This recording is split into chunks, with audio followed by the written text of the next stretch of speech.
On Target Institute presents a teaching from the Men on Target small group curriculum. Now with today's session, On Target founder Vince D'Acchioli. Hello men, how you doing? And welcome to session 26 of module 4. I want to remind you again, go to otm.co and please, if you haven't already, download the handout for these sessions. Because as I mentioned in the last session, these 4 sessions combine to become one of the most incredible teachings we've ever put together in the history of On Target. In our last session, we talked about, as we go through trials, kind of evaluating on the scale of 1 to 10, how am I doing in the area of believing and expecting God to work? And do I have a thankful heart? And this is now session 26, Facing Trials Part 2. I want to start with what we started with last time, because I thought this was so cool when I read it. And it goes like this: only God can turn a mess into a message, a test into a testimony, a trial into a triumph, and a victim into a victor. I'm going to keep repeating that, guys, because I think we need to memorize that, because our God is so wonderful and He is so good. So now, my story continues. On this particular day, I am headed to the hospital and things are getting worse for Cindy. She's really, really in a bad place. And on the way to the hospital, the Lord tapped me on the shoulder and He asks me this question. He says, "Vince, are you sure you are letting go? In other words, are you letting go so that I can do what I need to do?" Now, that was a confusing question to me, guys, because there was nothing I could do personally to try to manipulate this thing or to make it come out my way. I certainly had no medical expertise. There was nothing I could bring to the table, really. But how many of you know that you don't have to necessarily have the gifts to make things different? Sometimes it's an attitude, it's a mindset that I'm anxious because I can't make things happen. And I felt like I wanted to trust God, but I also had to let go. I felt like I was in this spiritual tweener kind of a place. There was a poem that I shared with you a while back. It's worth repeating. It's called Broken Dreams, and it goes like this: "As children bring their broken toys with tears for us to mend, I brought my broken dreams to God because He was my friend. But then instead of leaving Him in peace to work alone, I hung around and tried to help with ways that were my own. At last I snatched them back and cried, 'How can you be so slow? My child,' He said, 'what could I do? You never did let go.'" Now, what happened with me is I began to process that whole idea of letting go, and I'll never forget what happened in the hospital room that day. I walked in and Cindy was out. She was in a coma, and she didn't experience anything that happened on that afternoon. I remember walking over to her, kneeling beside her bed, and we were all alone. I drew the curtain, and it was just her and I remember holding her hand up like this. I held her hand up like this, and I prayed a prayer, and I'm weeping as I'm praying. And I got all done praying, and I thought, wow, that just felt like a prayer that was led by the Holy Spirit. And I thought, I just wish I could remember what I just prayed. And I went back, and I tried to write it down as best as I could remember. And here's what I think is the essence of what I prayed. I said something like this: "Lord, you love this precious woman way more than any human can imagine. Please forgive me for not remembering at times that she belongs to you, not me." Let me pause there for just a second, men, and remind all of us that, listen, nothing in life belongs to us. It's all on loan for God. Someday we're going to be called to account for how we steward stuff that He's given us, but they're not ours. I went on, "Thank you for giving her to me and for touching my life through her in ways that are unbelievable. Lord, I now release her to you. I ask you, Lord, to reach down right now as I physically let this hand go from mine to yours. Listen, in the natural, that in the spiritual realm, you would have your way. Your destiny for Cindy is not mine to control. Whatever future you have in mind for her, I humbly submit to your will." That was a very difficult prayer for me to say. But when I got all done doing that, I felt like, wow, And listen, guys, listen. I'm sure you recognize that was not a prayer where I was saying, Lord, it's time. She's obviously very, very sick. She's not going to make it. I release her to you. Take her home. And by the way, guys, there are times when that prayer is an appropriate one. But that was not the sense I had with this prayer. With this prayer, my sense was I just needed to get out of the way and let God have his way in this situation. And so that's what I did.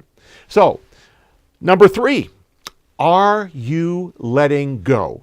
That's the question for you. On a scale of 1 to 10, in the midst of your struggle right now, are you at a point where you are really letting go of your way and just trusting God that he is going to have it come out the way he wants it to come out? Now, here is what happened after that. This may be one of the biggest things God shared with me. On my way to the hospital now on this next occasion, he said to me this, and it's really kind of funny now that I look back at it, but it wasn't very funny at the time. He kind of tapped me on the shoulder. He says, "Hey, Vince, I want you to know, sir, that you are not God. I am God." And I said, wait a minute, Lord, am I hearing this right? You found it necessary to say that to me? And he said, yes. Well, needless to say, that really shocked me. Now listen, this is a big problem. Now, I am not suggesting for a moment that any of us are going to walk around claiming to be God. We just wouldn't do that. We certainly wouldn't do that publicly. But I wonder how many of us, with our attitude sometimes, give off the impression that we think more highly of ourselves than we ought to. What God was trying to convict me of at this particular point, and this was huge for me, guys, he was trying to get me to a place where I could have a humble spirit. Listen, I believe what God is really looking for from all of us on planet Earth is humility. And Jacques Bousseau says this: man makes himself God through pride. God makes himself man through humility. Jesus is an incredibly beautiful picture of that whole idea. He was the most humble person, but yet he was God. And we have to understand where God and we begin and end. And I probably had a real struggle with that. Not probably, I did. And what God was trying to convict me of is to understand that, Vince, this is not about you. Tyrone Edwards says this: humility is not an abject, groveling, self-despising spirit. It is but a right estimate of ourselves as God sees us. A right estimate of ourselves as God sees us. This is incredibly important. I remember it wasn't long after that I was scheduled to do a men's event, up in the mountains outside of Colorado Springs where I live. And I didn't want to go. I was really struggling. And I remember driving up there on that day, and I'm on the way up there in the car. I'm crying, literally crying, because I don't know what's going to happen with my wife. I'm not that far away to where I can't come back. My family actually encouraged me to go. I didn't want to go, but I ended up going. And on my way up there, I'm kind of in the car suggesting, Lord, I don't really have a lot to offer. And I'm just kind of whining, Lord, I don't even know what I'm doing here. And I get this picture again of God in the back seat with a big smile on his face, kind of saying things like, well, Vince, when did you ever think you had anything to offer? It's not about what you have to offer. It's about what I have to offer. And in your brokenness, you will see me come powerfully. And he began to reveal that to me, that it's not about me. My job is to just be there. Now, and so I ended up getting there to the retreat site. There was a group of men there. They all knew my story and what was going on in my life. And I was able to share with them my journey up there in the car. And I said, you know what, guys? I have come to a place now after this experience with God to where I am happy to be with you. I'm excited to be here because I didn't bring Vince with me. And of course, they all laughed, but they all knew exactly what I meant. Listen, guys, when Vince shows up, it's a whole different idea. But when we leave ourselves out of it, I find myself measuring my worthiness today, not in terms of the kind of gifts I bring to the table, but in terms of whether I'm empty enough of me for God to fill the void.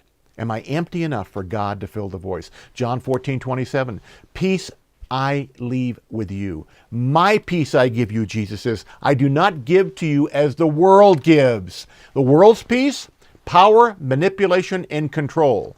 God's peace, listen to this carefully, guys. This is very important. God's peace is counterintuitive.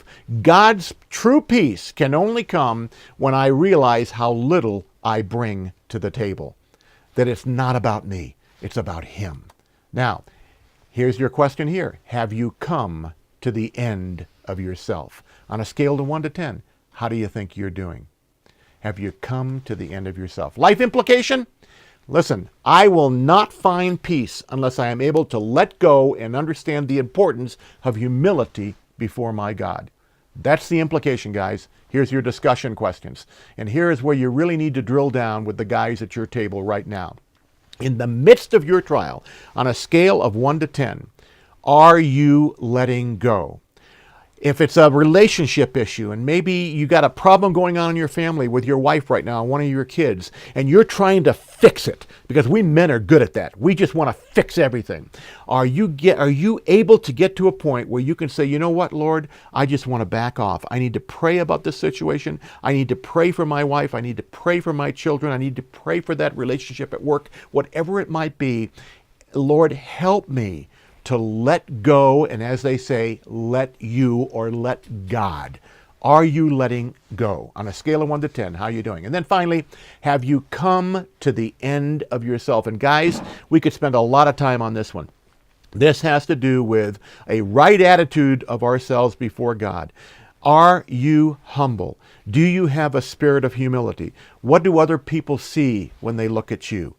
Now, I want you to really drill down on these questions, and I'm praying that God really reveal Himself to you during this time. And until next time, and then the next session, we're going to be talking about discovering our lesson through the midst of our trial and seeing miracles. We're going to talk about that in the next session. But until then, don't forget about it.